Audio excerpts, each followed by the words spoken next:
News Digest, 27th of November 3309. We read the news so you don't have to. In this week's news, a year on from the Thargoid Invasion, how is it going for the eight-tentacled aliens? Evil Corporation Azimuth makes a bid for the Alliance's money. There are rumours of a shake-up in the powers next year. And, if you want a black paint job, the Pilots Federation have you covered.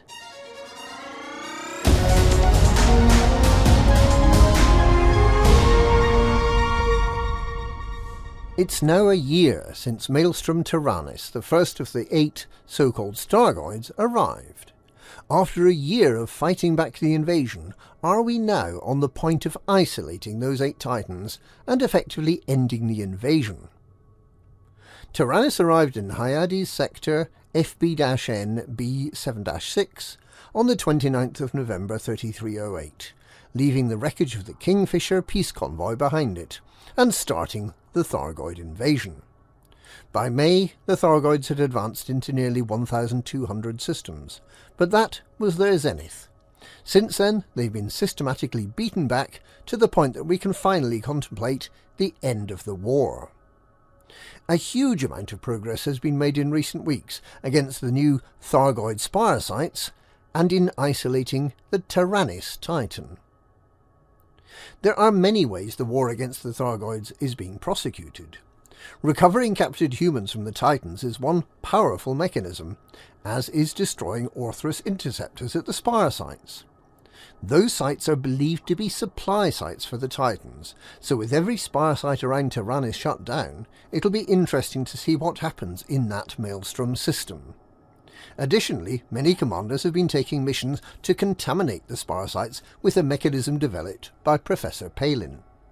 This requires operational spire sites, so Tyrannus can no longer be harmed in this way, and Lygong and Indra may soon also be deprived of resupply. The remaining 5 Titans still have the majority of their spire sites active, making the contamination missions possible. Progress against the invasion really does seem to be going remarkably well. Can the Thargoids find a way to reverse their losing streak before the end of the year? If not, then it won't be long until the 300 remaining Thargoid-controlled systems have been cleared, leaving the 8 Titans isolated and unprotected. Like ancient battleships separated from their convoys, can the Titans last long without supply and without military backup? The next few weeks and months will be very interesting.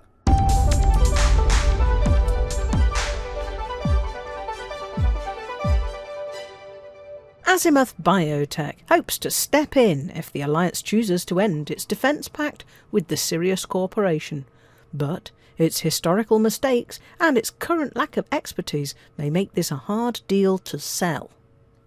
The Alliance is reconsidering its 2-year-long relationship with the Sirius Corporation, during which the Megacorporation has done little to assist the Alliance. It has certainly helped the Alliance Navy to kit out some old freighters for anti-Thargoid use, and it has helpfully deployed its own megaships to Alliance systems where there are no Thargoids.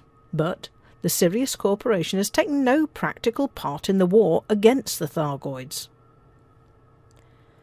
Whether Azimuth would be any better seems unlikely. Its current Chief Executive Officer, Torben Rademacher, makes the bold claim that it is the only corporation to specialise in anti-Xeno weaponry, but its only recent contributions have been minor tweaks to existing weaponry that for the most part was developed by Aegis, working in partnership with its network of engineers.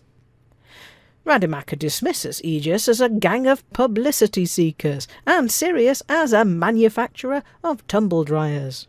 However, neither of these organisations has the deaths of an incalculable number of innocent civilians on their hands.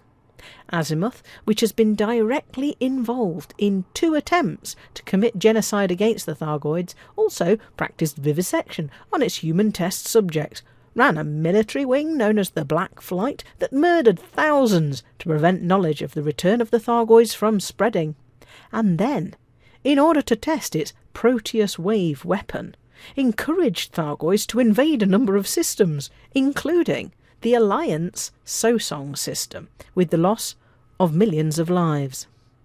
Azimuth was also directly responsible for the loss of the Alliance megaship Oath of Tindarius when the Proteus wave backfired in HIP 22460 in August last year, the event that then led to the present Thargoid invasion.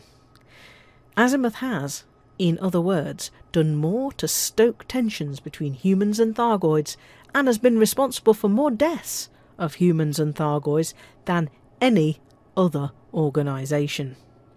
It seems likely that Azimuth has lost the ability to create any more Proteus wave weapons, as they are not offering such technology to the Alliance.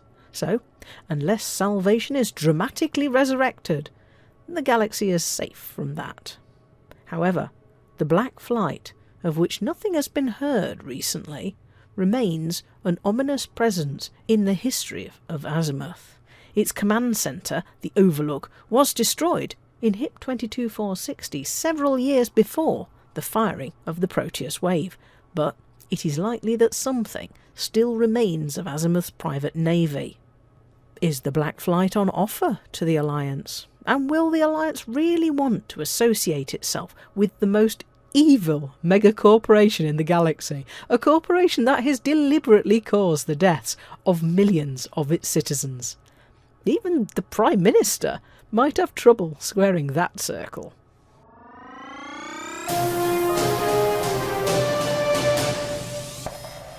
Rumours of a shake-up in the galactic powers have been fuelled by the retirement from Torval mining last week of Senator Zemina Torval. The senator, whose longevity is reportedly fuelled by a steady supply of progenitor cells, has handed over her controlling share in the company to her children, Constancia, Petra and Titus.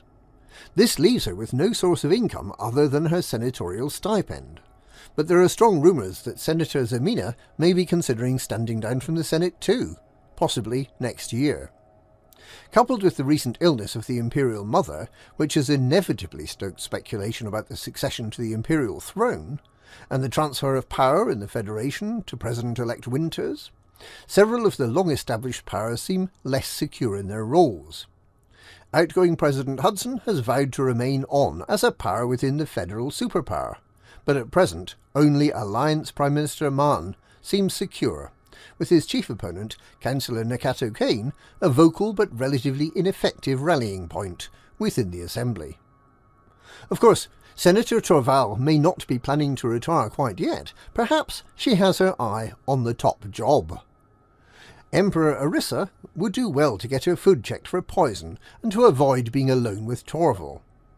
The scheming has started, and no matter how long Arissa plans to remain Emperor, her family and others close to the heart of the Imperial government will all be thinking about who and what comes next.